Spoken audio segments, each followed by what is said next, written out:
just ask you about some possible criticisms of Bitcoin. Mhm. So on centralization, so there's a criticism on the mining and on the node side, or the node is not really the criticism, but Bitcoin mining is not fully decentralized because a small number of miners control a majority of the hashing power.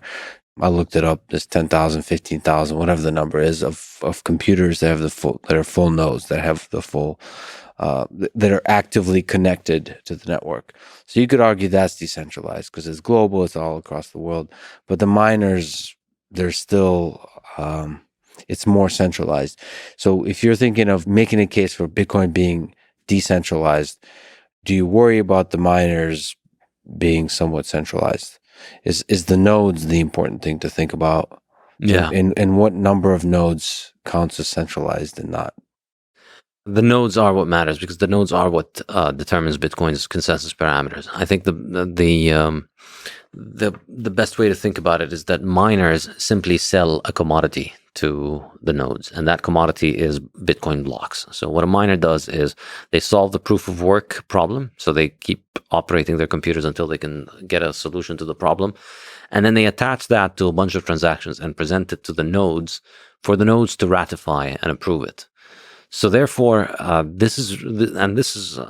strongly recommend people learn about the 2017 block size war to understand why miners don't control Bitcoin. I discussed this briefly in my Bitcoin Standard, but there's a recent book that discusses this in detail called The Block Size War by Jonathan Beer.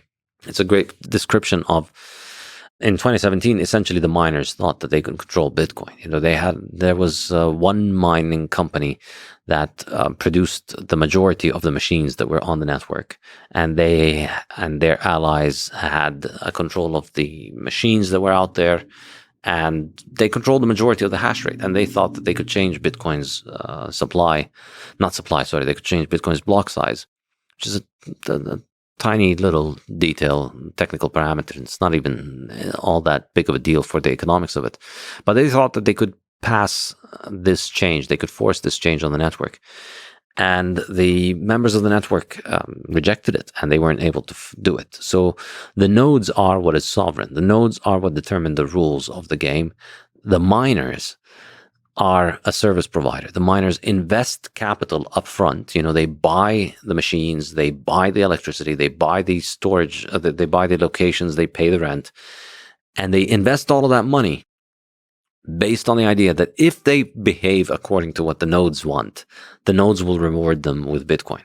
So the miners are in no position to dictate terms for anyone. They've put up their capital up front, and they will only recoup it if they do what the nodes want.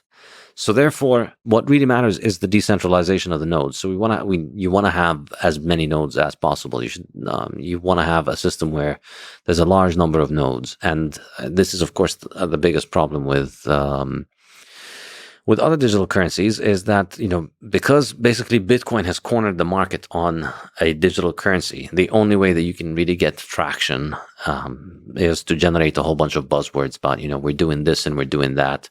And so other digital currencies are optimized for bells and whistles and buzzwords. And that means adding a computational load, which makes the nodes bigger, harder to operate, and therefore you have a very small number of nodes. In fact, very few digital currencies are keen to publicize how many nodes there are, and they don't have full nodes in the true sense. And it doesn't even matter how many nodes they have, because de facto, you can spin up 1 million nodes tomorrow on AWS. Doesn't really matter. What matters is, de facto, do the nodes dictate the rules of consensus? And the fact that with most digital currencies you can have hard forks very frequently and they can change the supply all the time means that there's a small group of people who agree amongst themselves how to move forward. Yeah, so you threw in a few criticisms of altcoins there, but so one is the small group. That one we could talk about. It's a tricky one, and we talked about that with Satoshi Nakamoto. But the other one is small number of nodes. So to push back on that, as computational power increases, you can argue that enables more and more cheap computers to serve as nodes. So at least it paints future where nodes are always increasing because computational power is always increasing and getting cheaper and cheaper and cheaper. So at least there's a hope for the future for greater and greater decentralization on the node front. Yeah, but I mean, ultimately, again, it doesn't really matter how many nodes you have if you have if the way that the currency is run is that you're going to have a hard fork every few months, which is the case with most other currencies. Bitcoin is the only one that's not have a hard fork. Basically, the unique thing about Bitcoin, in a technical sense, is that you could get the original software that Satoshi himself ran in 2009 to start the network, and you could run it today, and it would sync with the blockchain. There's one bug you need to fix. One mistake that would have only appeared, I think, in around 2013 or 14 or something like that, so that he wasn't aware of back then. So you just need to fix this one tiny little bug, and then the consensus parameters are still the same, so you're able to sync to it.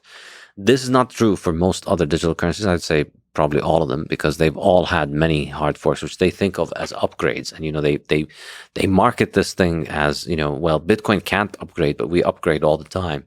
Well, yeah, you know what else upgrades all the time? Facebook, Apple, Amazon, anything that's centralized is very easy to upgrade. And that's precisely why, as Michael Saylor says, these things are somebody's liability. They are security. You're carrying on somebody's technical and economic liability. They can hard fork, they can 10x the supply tomorrow. Yeah. They can fall victim to the same corrupting forces that governments fall victim to. Sure. And for people who don't know, yeah, hard fork is a reverse incompatible change to the underlying function of a cryptocurrency. Of course, there is hard forks of Bitcoin as well. I'm sure all of which you love dearly.